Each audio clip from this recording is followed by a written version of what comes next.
देखिएगा, ये आपका क्वेश्चन नंबर 4 का फर्स्ट है।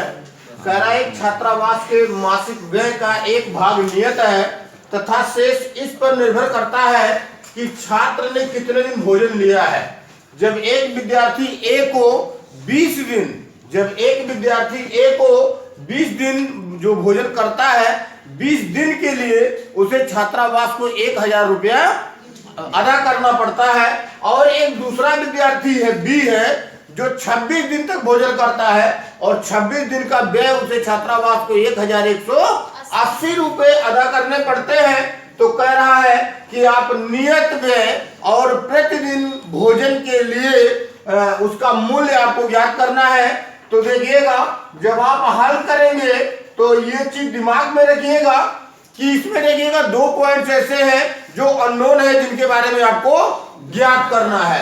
एक तो आपको नियत किराया नहीं मालूम है कि नियत क्या है। तो आप मान लीजिए कि माना नियत किराया बराबर x रुपया।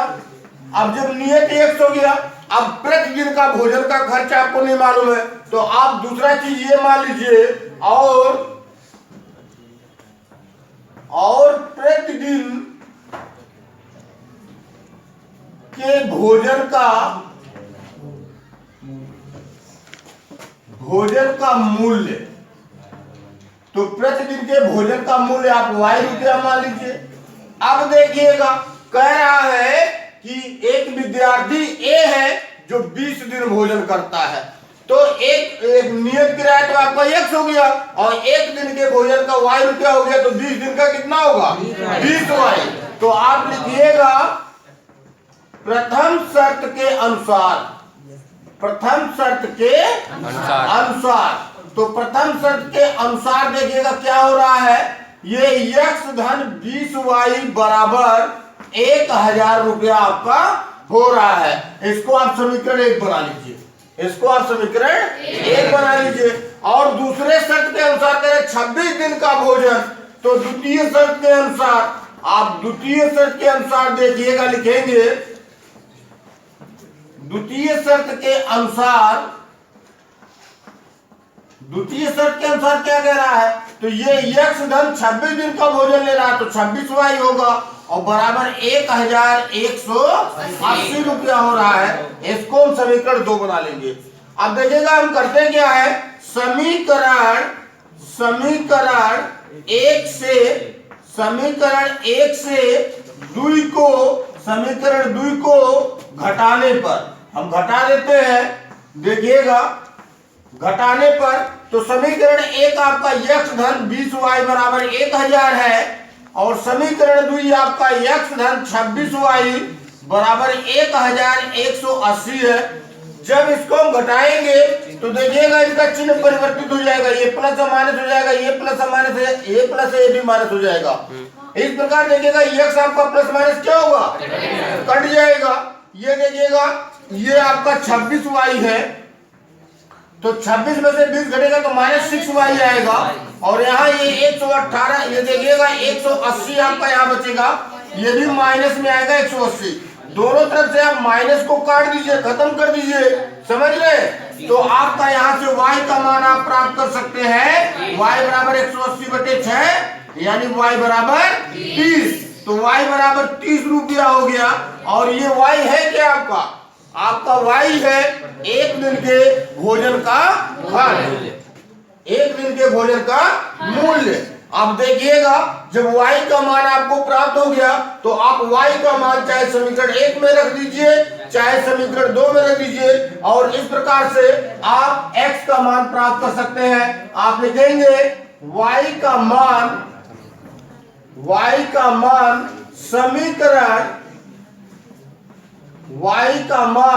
समीकरण 1 में रखने पर देखिएगा, जब आप समीकरण 1 में रखेंगे, समीकरण 1 आपका है क्या, x प्लस 20y बराबर 1000 और y का मान हमको प्राप्त हो गया है 30। तो हम 20 की जगह 30 रखेंगे, x धन 20 गुणे 30 बराबर 1000 होगा और इस तरीके से यक्स धन आपको 600 प्राप्त होगा बराबर 1000। 600 को उधर ले जाएंगे माइनस हो जाएगा यक्स बराबर 1000 माइनस 600 यानी यक्स बराबर 400 रुपया। तो ये आपका यक्स जो प्राप्त हुआ है ये नियत किराया है और यहाँ पर ये जो आपको वाई प्राप्त हुआ है ये आपका एक दिन के भोजन का मूल्य है। तो इस प्रकार से ये क्वेश्चन आपका समाप्त होता है। सेकंड देखिएगा, ये क्वेश्चन नंबर 4 का सेकंड है। ये कह रहा है एक भिन्न 1/3 हो जाती है जब उसके अंश से 1 घटाया जाता है। कह रहा है एक भिन्न 1/3 हो जाती है जब उसके अंश से 1 घटाया जाता है और वो है 1/4 हो जाती है जब उसके हर में 8 जोड़ दिया जाता है। कह रहा है आपको वो भिन्न ज्ञात करनी है। ध्यान दीजिएगा, कोई भी भिन्न होती है तो उसमें अंश और हर दो चीजें होती हैं। तो जो हम हल करते हैं तो सर्वप्रथम हम क्या करते हैं, मान लेते हैं कि माना भिन्न का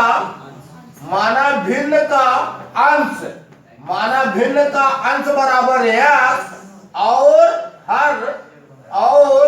हर बराबर y।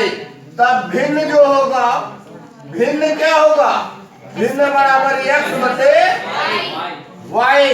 देखिएगा प्रथम शर्त के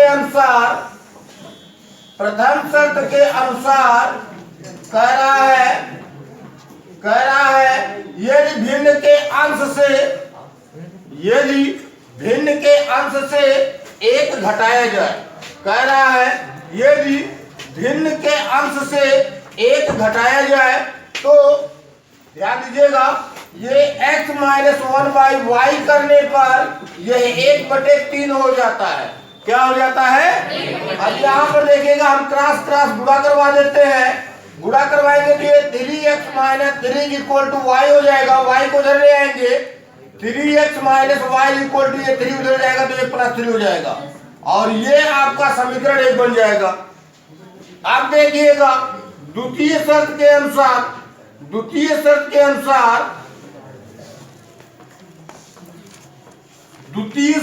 अनुसार कह रहा है कि यदि हर में 8 जोड़ दिया जाए। कह रहा है यदि हर में x बटे y धन 8 कर दिया जाए तो यह 1/4 हो जाता है। देखिएगा 4 का क्रॉस गुणा x के साथ और y धन 8 का क्रॉस गुणा 1 के साथ तो ये हो जाएगा 4x बराबर y धन 8। तो देखिएगा y को इधर ले आएंगे तो 4x ऋण y बराबर 8 हो जाएगा और यहाँ से ये आपको समीकरण 2 प्राप्त होगा। देखिएगा दोनों समीकरण में y का गुणांक 1 है और y का जो चिन्ह है ये ऋणात्मक है। अतः हम समीकरण 1 में से समीकरण 2 को घटाते हैं। लिखेंगे समीकरण 1 से 2 को घटाने पर तो देखिएगा समीकरण 1 आपका है 3x minus Y equal to 3 और समीकरण 2 है 4x minus Y equal to 8। तो जब घटाएंगे तो नीचे का चिन्ह बदलेगा, ये प्लस है माइनस हो जाएगा, ये माइनस है प्लस हो जाएगा, ये प्लस है माइनस। तो यहाँ पर देखिएगा y प्लस माइनस आपका क्या होगा, कट गया, समाप्त हो गया। ये देखिएगा -3 में से -4 में से 3 सब्ट्रैक्ट करेंगे तो -1 आएगा, 1 लिखा नहीं जाता है। -8 में से 3 को सब्ट्रैक्ट करेंगे -5 आएगा, दोनों तरफ माइनस है, माइनस माइनस कट जाएगा तो x बराबर क्या प्राप्त होगा। इस प्रकार से आप समीकरण 1 में या 2 में, समीकरण 1 में या 2 में x का मान रख दीजिए। तो देखिएगा जब आप समीकरण 1 में x का मान रखेंगे तो 3 × 5 माइनस वाई इक्वल टू 3 हो जाएगा। यहाँ पर 3 5 या 15 होगा, y को उधर ले आएंगे, 3 को उधर ले आएंगे, 3 इधर आएगा -3 हो जाएगा, y उधर जाएगा तो +y हो जाएगा। y बराबर आपको प्राप्त हो जाएगा कितना 12। इस प्रकार से देखिएगा भिन्न जो आपको प्राप्त करनी है, भिन्न आपका x बटे वाई था तो 5/12 भिन्न आपको प्राप्त हो जाएगी। इस प्रकार से ये सेकंड क्वेश्चन आपका समाप्त होता है। देखिएगा नेक्स्ट क्वेश्चन देखते हैं।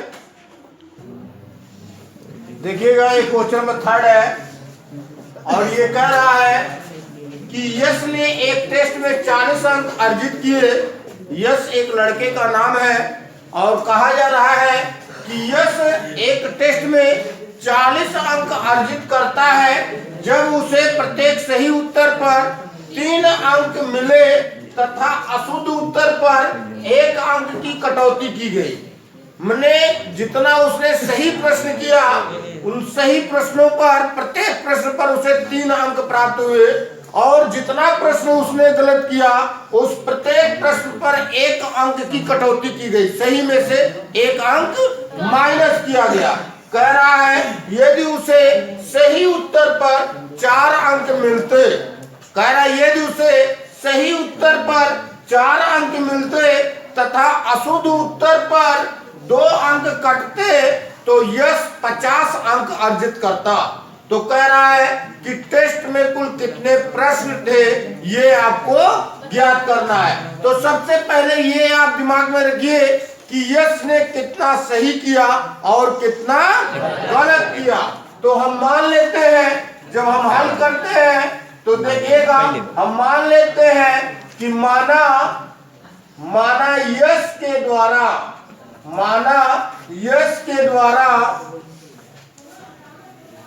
सही किए गए प्रश्नों की संख्या, सही किए गए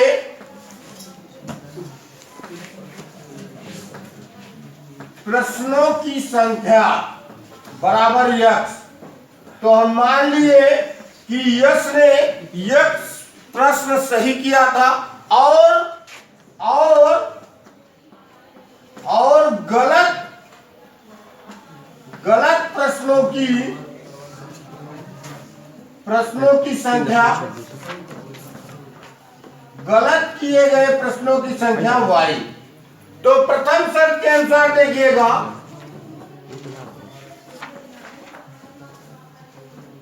प्रथम शर्त के अनुसार क्या कह रहा है,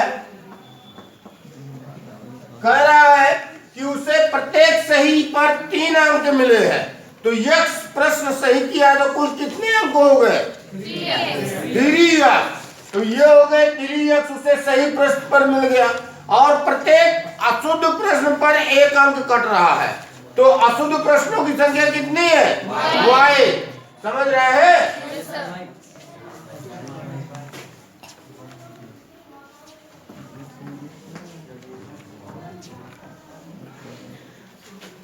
तो देखिएगा अब ये सही में से अशुद्ध वाला घटेगा ना, तो ये -y होगा और बराबर कुल कितना आएगा 40 अंक प्राप्त करता है और इसको समीकरण 1 बना लेंगे।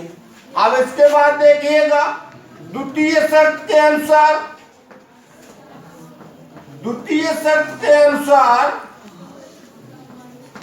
कह रहा है कि यदि उसे प्रत्येक सही प्रश्न पर 4 अंक मिलते तो यक्ष सही प्रश्न है, तो यक्ष सही प्रश्न पर कुल कितने अंक होते 4 अंक। और यदि प्रत्येक अशुद्ध प्रश्न पर y अंक कटते तो चूंकि y प्रश्न वो अशुद्ध किया है तो कुल अंक कितने हुए 2y।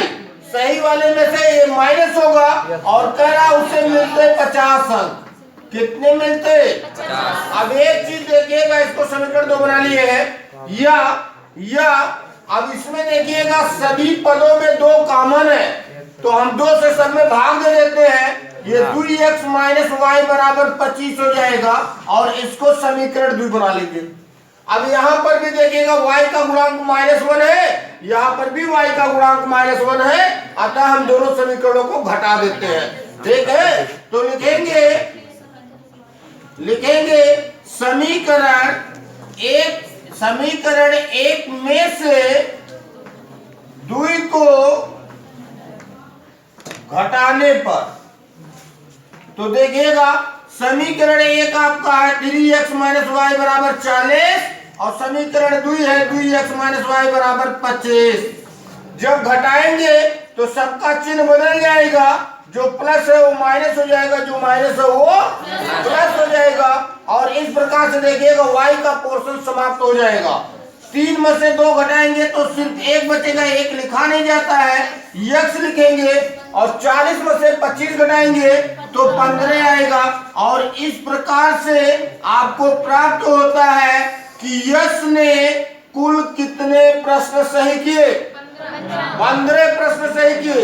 अब कितना प्रश्न यश ने गलत किया है, इस हम यक्ष के मान को समीकरण 1 में या समीकरण 2 में रखकर प्राप्त कर सकते हैं। हम लिखेंगे यक्ष के मान को समीकरण 1 में रखने पर, समीकरण 1 क्या है आपका 3x minus Y equal to 40। यहाँ x का मान 15 प्राप्त है। 3 into 15 minus Y equal to 40, 15 त्रिज्या 45 माइनस वाई इक्वल टू 40 को उधर ले आएंगे, y को उधर ले जाएंगे तो ये 40 माइनस 40 हो जाएगा और माइनस वाई उधर जाएगा तो y हो जाएगा। और y बराबर आपको क्या प्राप्त होगा? यानी कि यश ने कुल कितने प्रश्न गलत किए? 5। अब यश ने 15 प्रश्न सही किया और 5 प्रश्न गलत किया। तो देखिएगा आप लिख सकते हैं टेस्ट में कुल प्रश्नों की संख्या बराबर 15 प्रश्न धन 5 प्रश्न, यानी कितना हो गया? 20 प्रश्न। तो इस प्रकार से देखिएगा ये क्वेश्चन नंबर 4 आपका क्वेश्चन नंबर 4 का 3rd क्वेश्चन ये आपका समाप्त होता है। आगे देखिएगा कह रहा है कि यदि एक आयत का क्षेत्रफल 9 वर्ग इकाई कम हो जाता है, यदि उसकी लंबाई 5 वर्ग इकाई कम कर दी जाती है और चौड़ाई 3 वर्ग इकाई बढ़ा दी जाती है, तो देखिएगा पहले तो क्या करेंगे, मान लेंगे कि माना आयत की लंबाई बराबर x इकाई और चौड़ाई बराबर y इकाई। ये आपका लंबाई और चौड़ाई हो गया। क्योंकि कह रहा है कि क्षेत्रफल 9 वर्ग इकाई कम हो जाता है यदि इसकी लंबाई से 5 इकाई कम कर दी जाती है और चौड़ाई में 3 इकाई बढ़ा दी जाती है, तो देखिएगा लिखेंगे लंबाई में 5 इकाई कम करने पर तो आपकी लंबाई बराबर हो जाएगी x माइनस 5 इकाई और चौड़ाई को कह रहा है चौड़ाई को 3 इकाई बढ़ाने पर, तो देखिएगा जब बढ़ाने पर चौड़ाई बराबर आपका हो जाएगा y प्लस 3। अब देखिएगा कह रहा है इसका जो क्षेत्रफल होता है वो 9 वर्ग इकाई कम हो जाता है। तो पहले यहाँ पर देखिएगा लंबाई चौड़ाई हमने xy माना था, तो आप मूल क्षेत्रफल निकाल सकते हैं। ये मूल क्षेत्रफल आपका होगा x गुणे y यानी xy। और उसके बाद देखिएगा कह रहा है प्रथम शर्त के अनुसार, तो प्रथम शर्त के अनुसार क्या कह रहा है, अगर नई लंबाई और चौड़ाई को हम लेते हैं x माइनस 5 और y प्लस 3 को यदि हम लेते हैं तो ये 9 वर्ग इकाई क्या होता है, कम हो जाता है, यानी xy माइनस 9 हो जाता है। यहाँ देखिएगा जब गुणा करेंगे तो xy plus 3x minus 5y और minus 15 is equal to xy minus 9 होगा। यहाँ देखिएगा xy प्लस है, ये समाप्त हो जाएगा, माइनस 15 को उधर ले जाएंगे, 3x minus 5y is equal to minus 9 plus 15 हो जाएगा। इस तरीके से 3x minus 5y is equal to 15 में से 9 माइनस हो जाएगा, ये 6 आ जाएगा। और यहाँ पर देखिएगा ये आपको एक समीकरण प्राप्त हो जाएगा। आगे देखिएगा आप द्वितीय शर्त के अनुसार देखिएगा, द्वितीय शर्त के अनुसार कह रहा है, द्वितीय शर्त के अनुसार कह रहा है यदि लंबाई को 3 इकाई और चौड़ाई को 2 इकाई बढ़ा दे तो क्षेत्रफल 64 वर्ग इकाई बढ़ जाता है। तो देखिएगा लंबाई आपका हो जाएगा x धन 2 और चौड़ाई हो जाएगा y धन 2। कह रहा है यदि हम लंबाई को 3 इकाई तो ये x धन 3 और y धन 2 बराबर xy धन ये आपका 64 हो जाएगा। यहाँ पर देखिएगा जब गुणा करवाएंगे तो xy धन 2x धन 3y धन 6 बराबर xy धन 64। यहाँ देखिएगा xy दोनों तरफ धनात्मक है। ये आपका 67, ये 64 नहीं है, ये 67 है। तो यहाँ पर देखिएगा हम 67 कर देंगे, ये 67 हो जाएगा। अब ये देखिएगा xy धनात्मक था, ये कैंसिल हो गया। 2x प्लस 3y 6 को उधर ले जाते हैं, ये 67 माइनस 6 हो जाएगा। 2x plus 3y equal to 61 होगा। और इस तरीके से हमको समीकरण 2 प्राप्त हो जाएगा।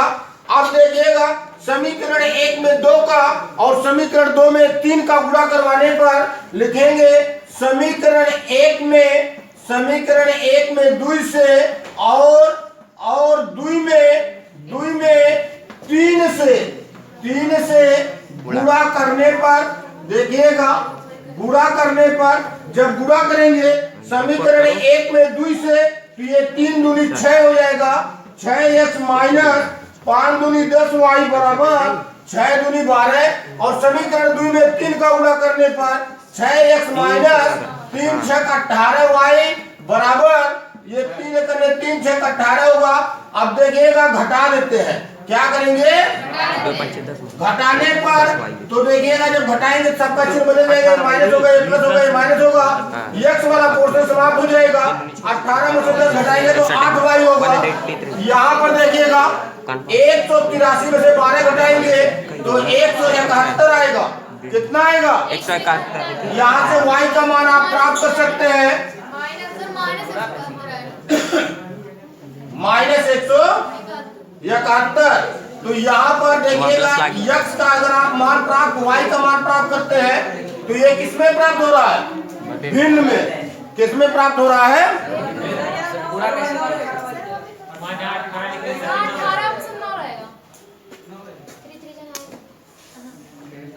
हाँ यहाँ पर देखिएगा 9 रहेगा तो यहाँ पर कितना आएगा प्लस y आ जाएगा, माइनस y होगा तो माइनस माइनस कैंसिल हो जाएगा तो y बराबर कितना आएगा 171।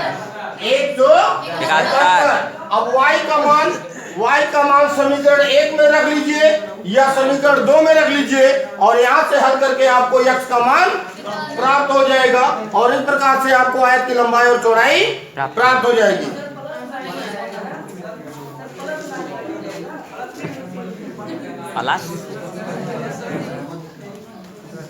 ये 10 है माइनस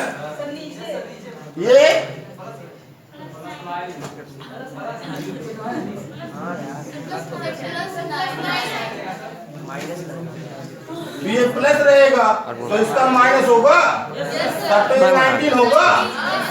तो माइनस 19 माइनस कट जाएगा तो y बराबर 171/19 कितना आएगा, y बराबर 9। तो इस प्रकार से y का मान प्राप्त हो गया। अब y का मान समीकरण 1 में या 2 में रखकर आप x का मान प्राप्त कर सकते हैं। देखिएगा यही पर रख दे रहे हैं, ये आपका 3x minus 5y equal to 6 है। ये 3x minus 5 into 9 is equal to 6 होगा। 3x 9 5 45 माइनस 45 इक्वल टू 6 होगा। 3x इक्वल टू 6 प्लस 45 होगा। 3x इक्वल टू ये 51 होगा, x इक्वल टू 51/3 होगा और x इक्वल टू 17 आएगा। और इस तरीके से देखिएगा x और y दोनों का मान प्राप्त होता है। समझ रहे हैं? Yes sir. देखिएगा, अगर कोई समस्या होती है तो निश्चित आप पूछिएगा, हम उसको बताएंगे।